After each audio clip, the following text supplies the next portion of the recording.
نهاجز برخوت مجمع برز عبد الباسط حموان دم بوليتبوريا بارتيا ديمقراطية كردستان سوريا تاكم قلتو بيجيك لسر داوين بشاتين ناكوكين برا معلومات اسدو مخلوف ده ما مستوى عبد الباسط دم باش جبرچه ابناكوكي ددمان هذا دركتن قالك شلو بكار دبيجن ناكوكين برا رجي معلومات اسدو مخلوف ده نبلكو معلومات اخرس و خزور بشار اسد و مالباتا مخلوف دیا حتی کو بویاوی درکت نو تقینا او ناکوکی ل پرسیار هری گرینگ دور تجبر شد دمع هذا او ناکوکی درکت نسر میزه کرم کو زنار بتوقع تاريخ هجاب تماشبان هجاب كريزا سوري بده صالة دريشكر ودسوردان ناب دولتي وهريمي بهورا ناكوكي نواب هبرا باش الهفكتنا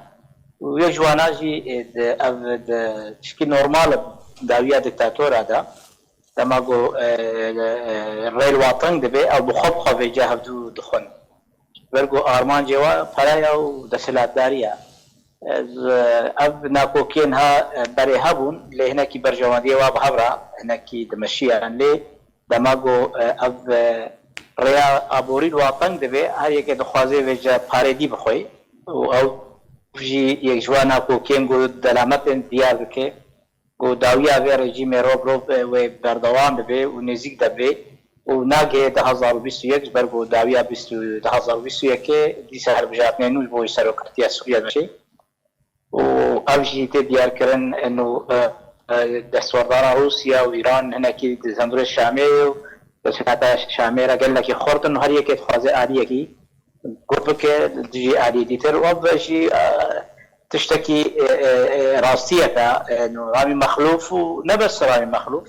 يعني حتى مالا علوي بخطه قال لك ناف هذا طب هذه شيء بو تجي عادي شيء والنظر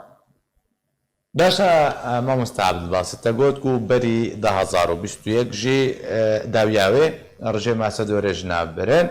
لقالوا او جنابرن او چارەسەریە کو بحث دکەن بێژن و بچڕەنگی بێ ڕژێما سەودێ چاوەڕێ ژنابرن کیوێ جهێوی بگرێ کیوێ شونا ڕژێما سەدە سەڵاتداریە بکێ گەلۆ سووریە بچڕەنگی وەرێ پارچەکەرن ئەمریکا هەیە تورکیا هەیە رووسیا هەیە ئێران هەیە لەسەر عەردێ وڵاتن عەرەبیژی دخوازن دەستەوەردانە تێدا بکەن یعنی ئەو ژنابرنا ڕژێما سەد ئەگەر مەگۆژ هاتە ژنابرن لێ ڕەنگێ ژنابرنێ پشتی ژنابرنێ ڕەوشوێ بچ ئاوایی بێ او غريش خوا هاري برستا جرينجا يعني ده بشتي جو سوريا وإيران بو سوريا ده حمو آلابين خرابون جوهرتني كتنا براري ده وتون دزاني جدابة شبوا ليه بهكر بشار أسد هاري كاكي ألترناتيفة يعني بلوه كي برستا هاري جرينج آبت نابرا أمريكا روسيا إسرائيل ده أوا ياغو في برسيد دي برگو اون ایگو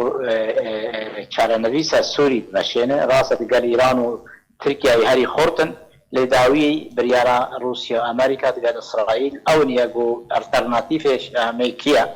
ئەو نەحەتان هەنە دیارە لێ گەلک شێوەتێن بەحثکردن ئەنو ممکن انقلابێک بێ ممکن هەنێکی زلامێکی ئەمنی بێ یان زلامی رووسا بێ ئەرە باوەرم بهتر او برد روسيا وامريكا الهبتين واسرائيل او كسيغو بشروجا بشار اسد كيف هو الترناتيف بيقو من ابانا نا اوبوزيسيونا سوري دس نشان دكي ونخل كي سوري دس نشان كن او ايجو بريارا سوري ماشين امريكا روسيا يعني هاري جرينج افنياغو كاربن بشروجا ديالو باشا برجوندين قلن سوريا وبيكاتين و البرچا بگرن بهتریان جی برجوندی خو بهتر برچا بگرن ما مستعب باسط او پرسه هری گرین بردا برجوندین کردان ماف دوزا کردی و